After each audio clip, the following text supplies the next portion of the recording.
Hey everybody, Kyle Goth here from GoatFilmReviews.com and the Goat Film Reviews YouTube channel. And we've got a first reaction for you. I just got out of a screening of the new film Novocaine. This is starring Jack Quaid as Nathan Kane, a man who can't feel pain. And so he has a, I think it's a genetic disorder that makes it so that he basically can't feel pain sensors in his body whatsoever. I don't know all the... They go into it a bit in the movie, but I don't remember all the specific details about it. But I believe it's a real thing, that this specific one that he has. And so he is an assistant manager at a bank.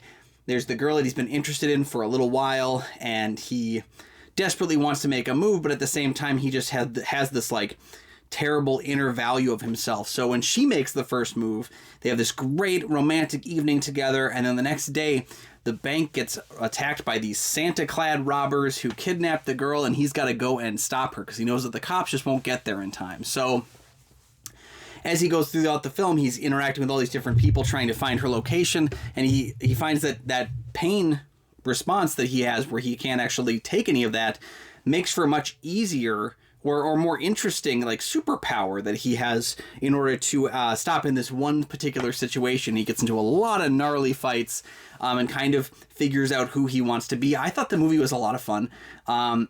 It's that one thing it's going for, is that it's an action movie and he can't feel pain, and that's the thing. But I thought overall it was a fun Christmas movie, which surprised me because it's coming out in March, but a Christmas movie nonetheless. I think Jack Quaid's actually really, like, turning into a solid kind of performer. A lot of strengths from him. I think having the whole, like, the intensity that his dad is occasionally known for, as well as his dad's kind of, like, ability to play smarmy really nicely, as well as his mom's kind of ability to kind of delved down in that neuroses, that kind of drives you crazy thing. And I think in this film he's kind of channeling more of the mom side of things, Meg Ryan, than he is with his father. But I think he's quite great in the movie. He's very likable. The thing is, he is a likable character who we want to follow, and we're interested in how he's going to pull it off. And I think he hits all the signs of a great leading man in this film. It's the kind of thing where, God, I really hope we get a franchise out of this. Maybe even... you know, we noted that the villain of the film is played by, is it Ray Nicholson? Jack Nicholson's son, who was also in Smile 2. And so we kind of thought that, like, it would be funny if he just went up against a different Nepo baby in every film, and it was kind of like the Highlander of Nepo babies. But at its very least, I think he's really fun. He's great with the action. I think Amber Midthunder,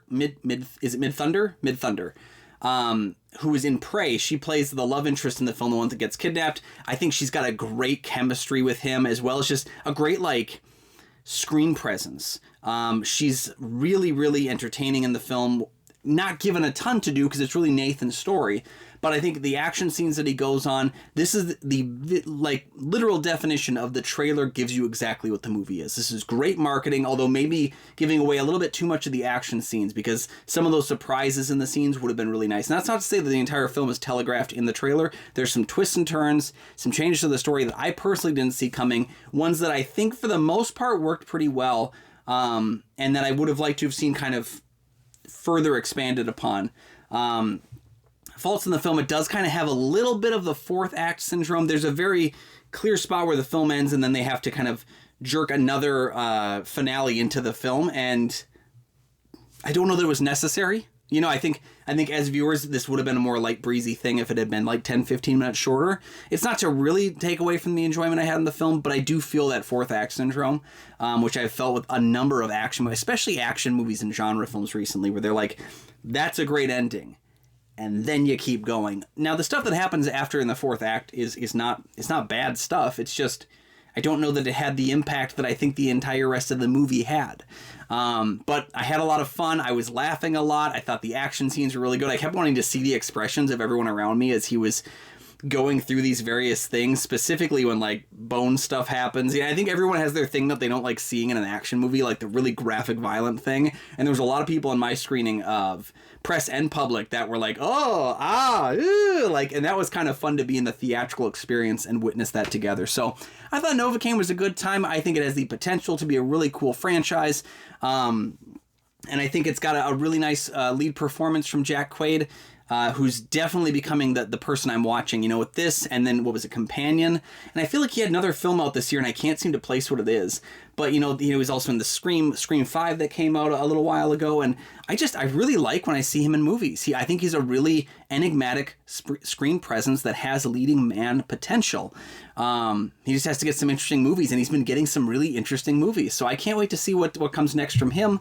I think he's kind of earning his place out of that Nepo baby, designation into genuinely being a solid actor, who's not just getting roles for the relationship.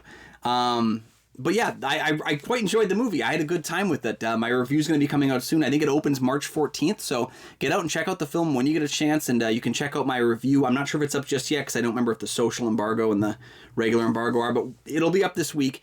So go ahead and check out my review over at goatfilmreviews.com. While you're here, though, make sure you like and subscribe. There are 2 free things you can do that help support the channel immensely, and you never miss new episodes of the show as they drop. You can also check out Goat Film Reviews on Facebook. You can follow me personally at Almighty Goatman on Twitter, Instagram, Letterboxd, Threads, and Blue Sky. And you can find my show, Kyle and Nick on Film. I co-host it with Nick Plotchuk from the St. Paul Filmcast. We have new episodes of that show every single week. There's also a link in the video description down here for the Minnesota Film Critics Association, of which I'm a member.